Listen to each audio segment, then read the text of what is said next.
Hey folks, my name is Brian and you're watching Survival on Purpose. Today's video is going to be about cattails.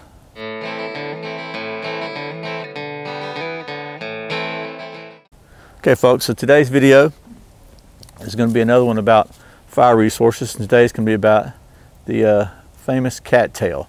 Now, cattails are found in Georgia and all over Northern America, and I'm sure all over the world maybe, but I actually harvested these late January, early February, so they're pretty much maybe not in their prime. This one's sealed together pretty good.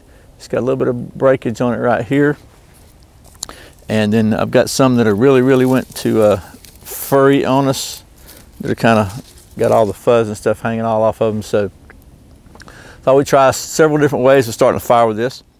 And I know that a lot of people use cattails to carry fire and just char them, and they'll smolder if they're packed in tight. I don't know if these are tight enough to do that.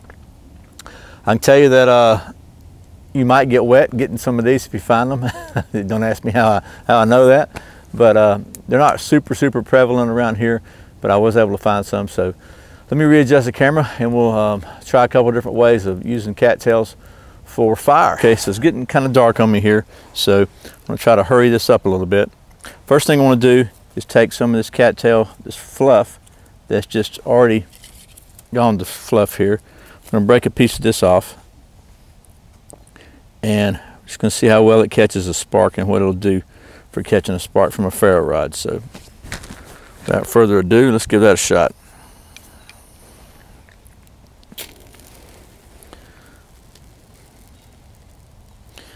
Okay, so it flashed up. I call that kind of flash tinder. Not really super good. I mean, it catches real quick, but doesn't burn very long. So you might could use that to help augment your maybe a tinder bundle or something, but it's not really gonna, in my opinion. Maybe you can pack it in some. Let's try packing it up a little bit, see what happens. Still just kind of flashes almost like a cotton ball. So let's try it maybe with a piece that's not completely disintegrated. See what happens.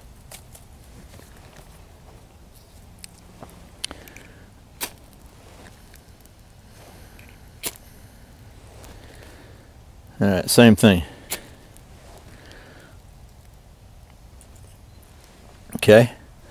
Tell you what I was going to do. Let's go ahead and get this going so we have time before it gets dark. I've got my Altoids tin here, and I'm going to char a piece of this cattail. Try to find one that's really packed in pretty well. This one appears to be pretty tight, so what I'm going to do is just break it off right here.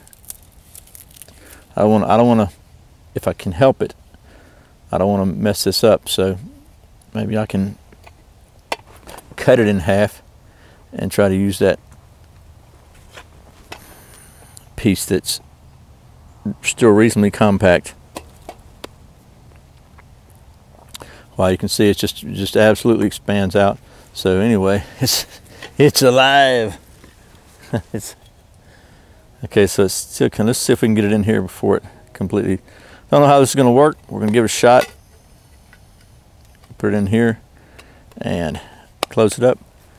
Put it in the fire.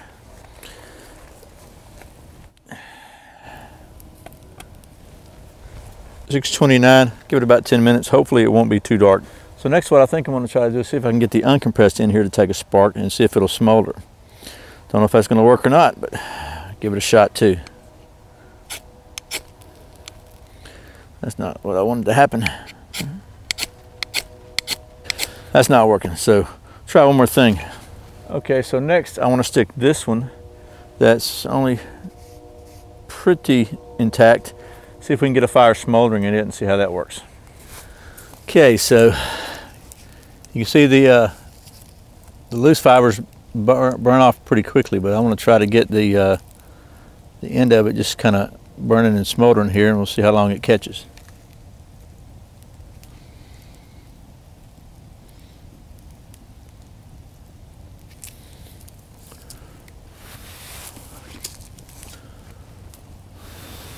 Okay, I got the stick burning. Now I need to get the cattail burning.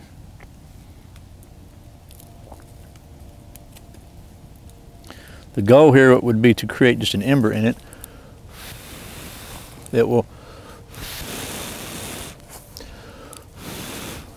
burn and maintain the your ember where you can carry it over a distance. So if you had to transport your fire from one way to another, you wouldn't have to try to, when the only way you had to make fire was a primitive method, you wouldn't have to do it again.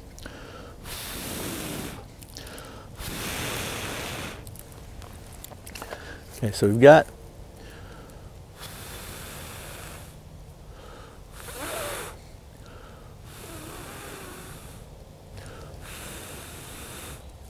so that's smoldering now, and we'll let it sit for a little while and see how it goes. So let's see if we can get the,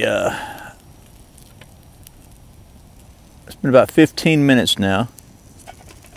Don't know if it's been long enough or not. We're gonna let the thing cool off for a minute, or a few minutes, and see what we got.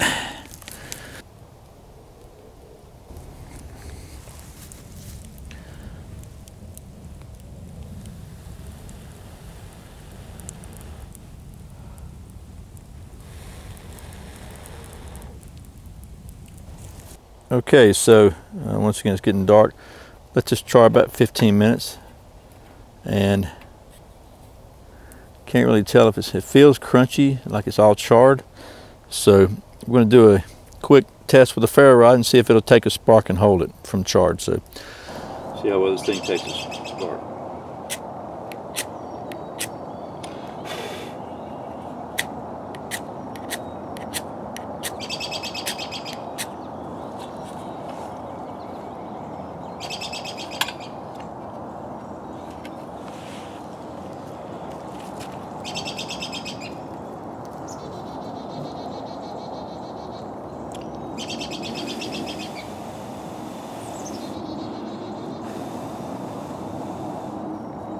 Alrighty, looks pretty good.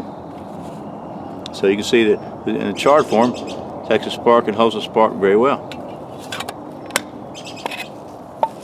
Okay, folks, well that's a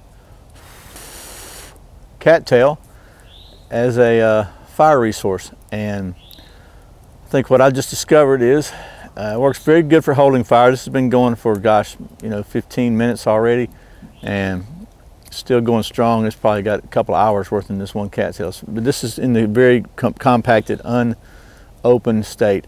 Did not take a spark very well in either case. When it's uncharred, the fluff here that comes out of it actually took a spark very well, but it just flares up and goes out.